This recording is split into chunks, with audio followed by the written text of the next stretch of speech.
Olá, queridos alunos! Sejam bem-vindos ao meu canal Química na Cuca.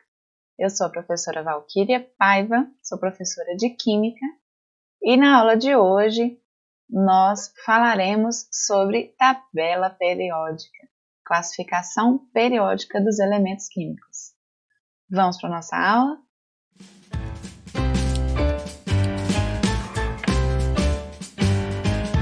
Então, nosso tema é classificação periódica dos elementos químicos. Já deixe seu like para mim, já se inscreva no canal e comente se essa aula for interessante, tá bom? Vamos lá.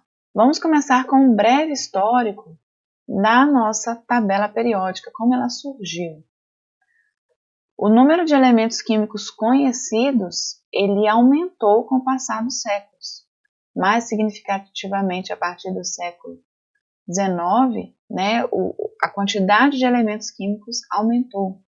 Isso provocou a necessidade de se organizar esses elementos químicos. Ao longo do tempo também percebeu-se que certos elementos têm propriedades semelhantes. Vários cientistas propuseram o seu modelo de organização dos elementos químicos. Então, as principais contribuições nós vamos falar a seguir. Em 1817, o cientista alemão Johann Dobereiner, ele agrupou alguns elementos da tabela periódica em tríades. Essas tríades eram grupos de 3 elementos com propriedades semelhantes. Então, por exemplo, aqui nós temos lítio, sódio e potássio. Ele agrupou em tríades. Cloro, bromo e iodo. E agrupou. São chamadas de tríades de Dobereiner. Em 1862, o cientista francês Alexandre Champ-Courtois imaginou o agrupamento dos elementos químicos sobre um parafuso, na ordem das suas massas atômicas. Desse modo, então, quando a gente passasse por uma seta aqui, vertical, nós encontraríamos elementos com propriedades semelhantes. Então, essa arrumação foi chamada de parafuso telúrico de Champ-Courtois.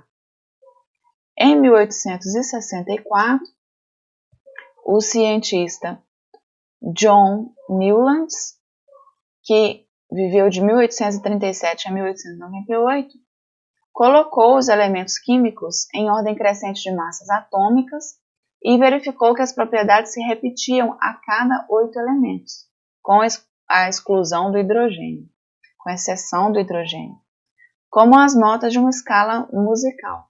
Já que Newlands também era músico, essa regra passou a ser conhecida como lei das oitavas de Newlands.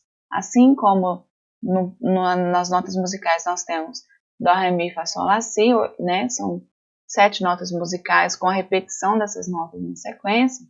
Ele observou, por exemplo, lítio, berílio, boro, carbono, nitrogênio, oxigênio e flúor, e depois se repetia numa próxima sequência, chamada de Lei das Oitavas. Em 1869, trabalhando de forma independente, 2 cientistas, o Julius Mayer, na Alemanha, baseando-se principalmente nas propriedades físicas, e o Dmitry Mendeleev, na Rússia, baseando-se principalmente em propriedades químicas, propuseram tabelas semelhantes para a classificação dos elementos químicos. O trabalho do Mendeleev foi, porém, mais meticuloso, mais cuidadoso. Ele anotava as propriedades dos elementos químicos em cartões, pregava esses cartões na parede e até que ele obtivesse uma sequência de elementos em que se destacasse a semelhança de propriedades. Dizem, que Mendeleev teve um sonho, ele gostava muito de cartas de baralho, e ele sonhava com nesse sonho ele organizava com esses cartões, foi daí que surgiu. Com esse quebra-cabeça, Mendeleev chegou à primeira versão da tabela periódica, que nós podemos ver demonstrada aqui no slide, verificando que havia uma periodicidade nessas propriedades quando esses elementos químicos eram colocados em ordem crescente das massas atômicas. Então, observe, Mendeleev colocou os elementos em ordem crescente de massas atômicas. Nessa primeira tabela de Mendeleev, semelhante a essa, ele colocou os elementos químicos conhecidos, que na época eram cerca de 60 elementos, em 12 linhas horizontais, em ordem crescente de massa atômica, tomando cuidado de colocar na mesma vertical os elementos de propriedades químicas semelhantes. Surgiu então a seguinte tabela. Então veja aqui que já tem lítio, potássio, rubídio e césio na mesma vertical, né? Aí depois aqui tem sódio, aí ele foi agrupando conforme ele tinha conhecimento naquela época. Essa classificação seguinte de 1913 já é a classificação que nós chamamos de moderna, partiu de Moseley. Essa classificação periódica moderna, ela é mais completa que a tabela de Mendeleev, porque ela inclui elementos químicos que não eram conhecidos naquela época. Por exemplo, inclui família dos gases nobres, como hélio, neônio, argônio, criptônio, xenônio, radônio, que vão formar uma coluna especial hoje na classificação moderna. Além disso, ela apresenta elementos químicos dispostos em ordem crescente de números atômicos. Então, olha a diferença. Mendeleev propôs a organização em ordem crescente de número de massa. E a nossa tabela atual, ela está em ordem crescente de número atômico. Então, em 1913, o Henry Moseley, ele estabeleceu o conceito de número atômico, verificando que esse valor, ele caracterizava melhor um elemento químico do que sua massa atômica. Assim, então, as inversões que alguns elementos da tabela de Mendeleev tinham, elas sumiram, né, depois que Moseley reorganizou em ordem de número atômico. Então, a tabela começa aqui, número atômico 1, depois nós temos hélio com número atômico 2, depois nós temos lítio 3, berílio 4 e assim por diante. Vamos falar mais detalhadamente. Lei da periodicidade química, ou chamada lei de Moseley. Então, essa lei ganhou o seguinte enunciado: diversas propriedades físicas e químicas dos elementos variam periodicamente na sequência de seus números atômicos.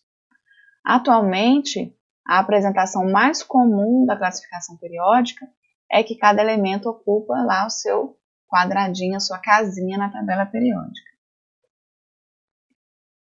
Vamos falar sobre períodos e sobre grupos, sobre a divisão da organização da tabela periódica.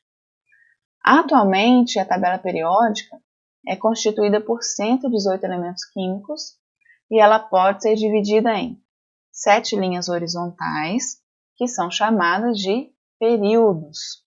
Então, geralmente, os elementos que ocupam o mesmo período, que são as horizontais, eles possuem o valor de várias propriedades químicas e físicas, variando de um mínimo a um máximo e vice-versa.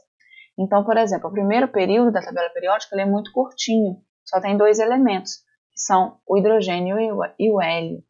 O segundo período, a segunda linha da tabela periódica, ela é curta, porque ela tem 8 elementos, que vão do lítio ao neônio. O terceiro período, ou terceira linha da tabela periódica, também é curta, porque tem 8 elementos, vai do sódio ao argônio. O quarto período, ou quarta linha da tabela periódica, já é longa, tem 18 elementos, vai do potássio até o criptônio. O quinto período, ou quinta linha da tabela periódica, já é bem longo, com também 18 elementos, vai do rubídio até o xenônio. O sexto e o sétimo períodos são super longos. Por quê? O sexto período, ou sexta linha, tem 32 elementos químicos, que vão do césio ao radônio. E o 7º período, que também é super longo, vai do frâncio ao organesson, que é o último elemento químico que chegou na tabela periódica. Nós temos também 18 linhas verticais, que são denominadas grupos ou famílias. Então, linhas verticais são grupos ou famílias. E esses elementos que ocupam uma mesma coluna normalmente possuem propriedades químicas semelhantes e propriedades físicas que variam relativamente. Então, aqui está a nossa tabela periódica. É importante notar aqui que no 6º período da tabela periódica, nós temos na terceira casinha aqui, está escrito o número 57 a 71. Essa terceira casinha contém, na verdade, os elementos da série dos lantanídeos. São 15 elementos químicos que estão aqui, que vão do lantânio até o lutécio, né? E formam a série dos lantanídeos. Também no 7º período, nós temos na terceira casa também uns números atômicos aqui, que vão, né, do actínio ao laurêncio, aqui embaixo. É chamada série dos actinídeos. Então, nessa tabela atual, é importante nós notarmos também que existem elementos naturais e artificiais. Nesse exemplo, nós estamos vendo, elementos que são artificiais aqui estão representados pela cor da letra branca. Então, esses elementos naturais são os que são encontrados na natureza, obviamente. Os elementos artificiais são aqueles produzidos em laboratórios especializados. Desses elementos artificiais, 3 estão situados antes do urânio.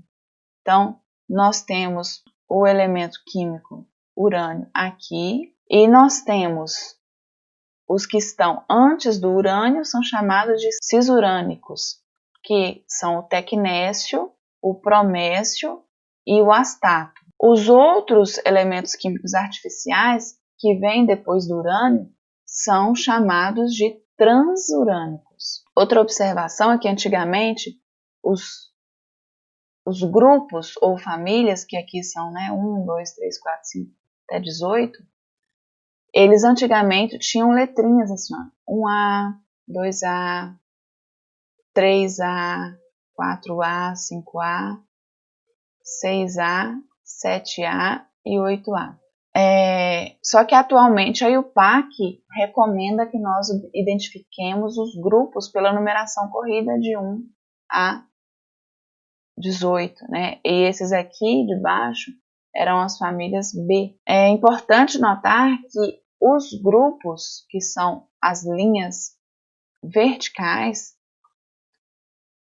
elas são muito importantes para a química, porque cada coluna ela tem propriedades químicas muito semelhantes. Cada elemento dessas colunas tem propriedades químicas muito semelhantes. Vamos falar dos nomes das famílias, né, antigamente, que tinham números, mas os nomes ainda permanecem, tá?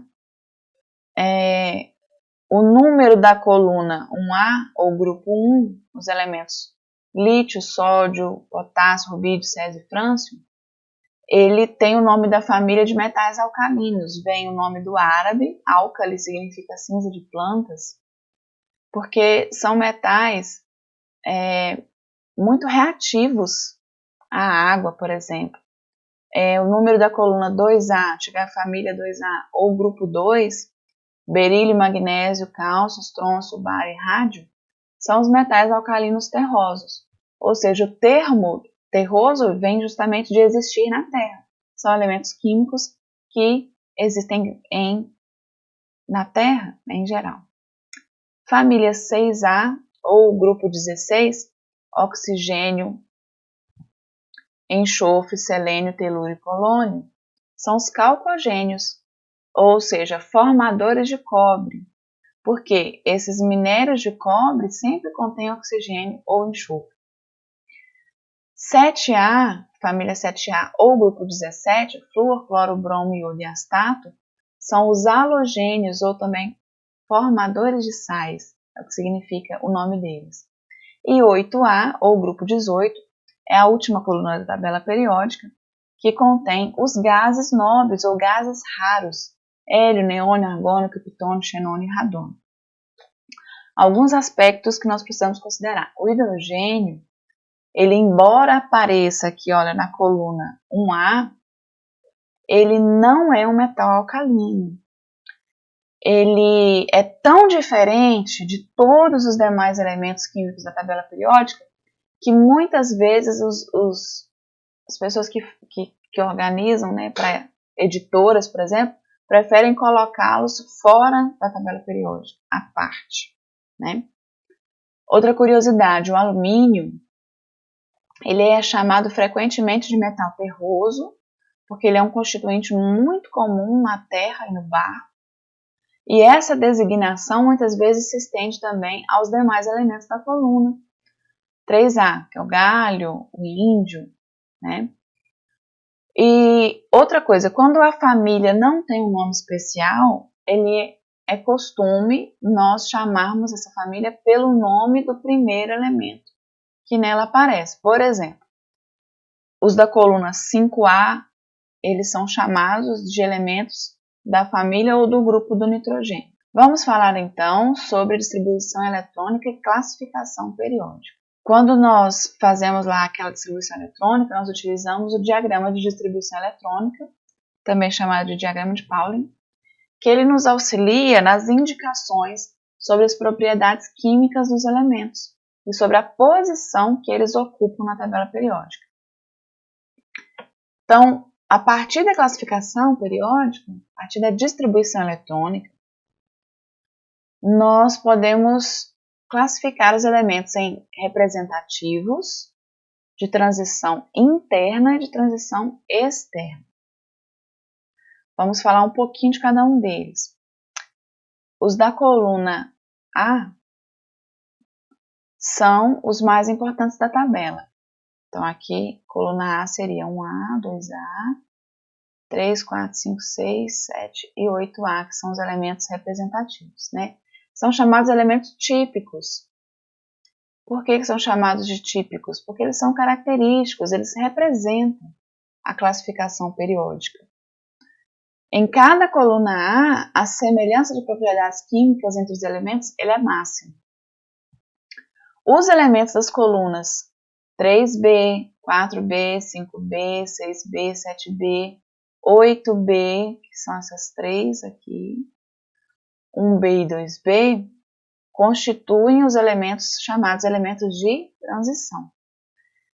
Lembrando que o 8B é uma coluna tripla, né? Em particular, na penúltima casa da coluna 3B, que é essa aqui que a gente já falou anteriormente, existem os outros 15 elementos da série dos lantanídeos e na última casa, os elementos da série dos actinídeos. Então, esses elementos dos lantanídeos e dos actinídeos formam os denominados elementos de transição interna. Devido à semelhança das suas propriedades, esses elementos são agrupados embaixo da tabela periódica. Curiosidade dos nomes. Os elementos da família 1B são chamados aqui metais de cunhagem e os elementos da família 2B têm distribuições eletrônicas anômalas, ou seja, muito diferentes. Vamos falar de como localizar, né, como entender as linhas horizontais da tabela periódica, que são os períodos. Quando nós vemos a localização do elemento químico ali nas linhas da tabela, esses períodos eles indicam quantas camadas eletrônicas ou níveis de energia da eletrosfera que tem aquele elemento químico. Então, o primeiro período tem uma camada ocupada. Segundo período, 2 camadas ocupadas. Terceiro período, 3 camadas. Quarto período, 4 camadas. Quinto período, 5 camadas. Sexto período, 6 camadas ocupadas. E sétimo período, 7 camadas ocupadas. Vamos ver como exemplo o berílio.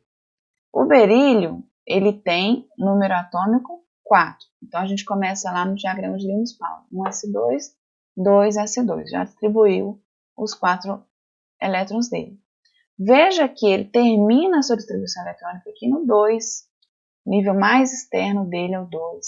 Então, ele tem 2 níveis de energia Então, ele é encontrado no segundo período da tabela periódica. O zinco, ele tem 30 elétrons, então a distribuição eletrônica dele fica 1s2, 2s2, 2p6, 3s2, 4s2, 3d10. Veja que o subnível mais externo, que é o 4s2, mostra que o zinco tem 4 níveis de energia. Portanto, ele é encontrado no quarto período. Veja que eu não estou considerando o último subnível preenchido aqui, que seria o subnível mais energético, mas 4s2, que é, nesse caso, mais externo, mais afastado do núcleo. O que as linhas verticais nos dizem? Cada grupo, né, ele tem elementos que apresentam propriedades químicas semelhantes. Isso acontece porque esses elementos eles têm o mesmo subnível de maior energia e eles apresentam também o mesmo número de elétrons nesse subnível. Aqui tem um resuminho, né? Olha só, os elementos representativos, que são essas colunas altas da tabela, eles apresentam seu elétron mais energético no subnível S, que aqui nessa primeira coluna, essas duas primeiras colunas aqui, e aqui também, ou no subnível P, que é esse blocão aqui. Os elementos de transição externa, que são esses famílias B, né, antigas famílias B, são aqueles que possuem o elétron mais energético do átomo no seu estado fundamental, subnível D. E aquelas série dos actinídeos e dos lantanídeos que ficam abaixo da tabela periódica serão transição interna, possuem o elétron mais energético do átomo no estado fundamental no subnível F. Vamos detalhar em relação ao número de elétrons no subnível de maior energia para cada grupo. Então, olha, família 1A termina com S1, família 2A termina com S2, família 3A termina com P1, 4A P2, 5A P3, 6A P4, 7A P5, 8A ou grupo 18 P6. E assim também acontece, por exemplo, com a família dos elementos de transição, aqui das famílias B, do grupo 3 ao grupo 12. Como que nós localizamos um elemento, então, na tabela periódica? Nós temos que considerar a sua distribuição eletrônica e levar em consideração aquele elétron de diferenciação, ou seja, o elétron mais energético. Ele é o mais energético, que é o último elétron lá na ordem de distribuição eletrônica, segundo o diagrama de energia. Né? No caso do flúor, ele tem 9 elétrons. Então, a distribuição eletrônica dele fica 1s2, 2s2, 2p5. Veja só, ele está no segundo período da tabela e ele pertence ao grupo 17. Como que eu sei? Ou grupo 7A. Somando 2 e 5, nós temos 7 elétrons, que são característicos da família 7A, ou grupo 17. Caso do zinco, ele tem 30 elétrons. O número atômico dele é 30, como ele é um átomo neutro, o número atômico é igual ao número de prótons, e o número de prótons vai ser igual ao número de elétrons.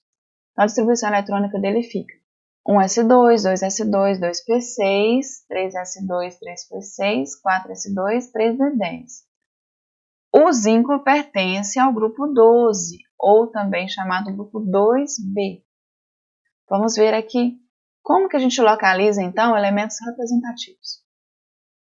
O elétron de diferenciação nos elementos representativos das famílias A está no subnível S ou P. Então, o período vai ser dado pelo número de camadas que o elemento possui, e o grupo pelo número total de elétrons na sua camada de valência. Por exemplo, no caso do selênio aqui, nós temos a distribuição eletrônica 1s2, camada 1, 2s2, 2p6, camada 2, 3s2, 3p6 e 3d10, camada 3, né? Aqui eu estou tentando com as cores colocar em ordem geométrica, mas a distribuição escrita está em ordem de energia. E depois aqui, olha, 4s2 e 4p4, que são da camada 4. Então, ele tem 4 camadas, ele está no quarto período da tabela. 1, 2, 3, 4. Quarta linha, né, no caso. O grupo é a camada de valência dele, que inclui 4s2 e 4p4, com 4s2 mais 4, 6 elétrons. Então, ele pertence ao grupo 16 ou família 6A dos calcogênios.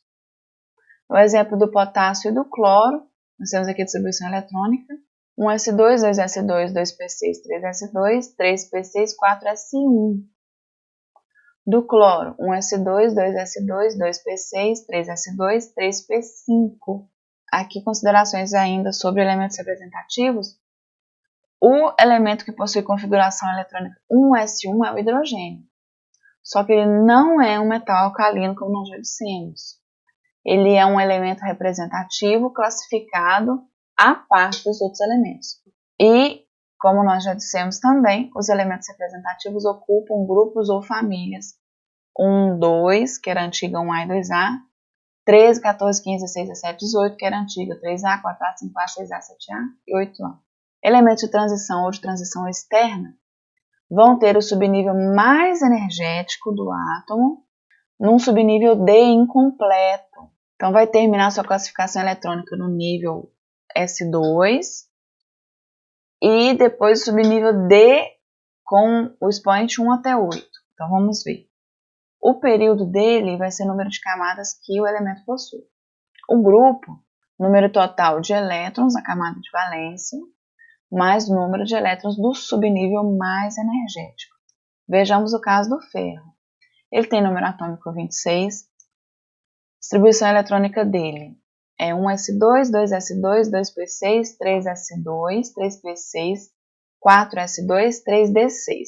Essa é a ordem energética. Tentando colocar mais ou menos em ordem geométrica, seria 1s2, 2s2, 2p6, 3s2, 3p6, 3d6 e 4s2. Como ele tem 4 camadas, ele está no quarto período da tabela. E como a camada de valência dele é de 4s2, com 2 elétrons, sendo que o subnível mais energético, que é o subnível seguinte aqui, ó, contém 6 elétrons. Então, ele tem no total 8 elétrons, 2 com mais 6, e ele pertence então ao grupo 8 ou família 8B. Elementos de transição externa, o exemplo do paládio. Tem 1s2, 2s2, 2p6, 3s2, 3p6, 4s2, 3d10. 4p6, 5s2, 4d8. Então, ele tem 5 camadas, está no quinto período. Camada de valência dele está no 5s2, com 2 elétrons. E o subnível mais energético, com 8 elétrons, 4d8. Total de 10 elétrons, grupo 10. Elementos de transição interna, aqui o exemplo do urânio. Então, ele vai ter o subnível F incompleto, vai terminar com o subnível F do 1 até o 13. Exemplo, 1s2, 2s2, 2p6, distribuição eletrônica do urânio, que tem número atômico 92, tá? 3s2, 3p6, 3d10, 4s2, 4p6, 4d10, 4f14. Estou mostrando aqui em ordem, no caso, as cores mostram em ordem geométrica, tá? 5s2, 5p6, 5d10, 5f4. Veja que o subnível F dele é incompleto. 6s2, 6p6 e 7s2. Então, veja. Qual é o período que ele está? Ele tem 7 camadas, então ele está no sétimo período. Qual que é o grupo que ele pertence? Grupo 3 ou família 3B, que é aqueles metais de transição, lá na série dos actinídeos, né? Então, a nossa conclusão da aula. Nem todos os elementos seguem aquela distribuição eletrônica prevista no diagrama de energia, chamado de diagrama de Pauli. Apesar disso, a posição de todos ocupam na tabela periódica, ela é fornecida pelo diagrama, independente da sua distribuição eletrônica real. Essa foi a nossa aula de hoje. Muito obrigada por assistir. Inscreva-se no meu canal, deixe seu like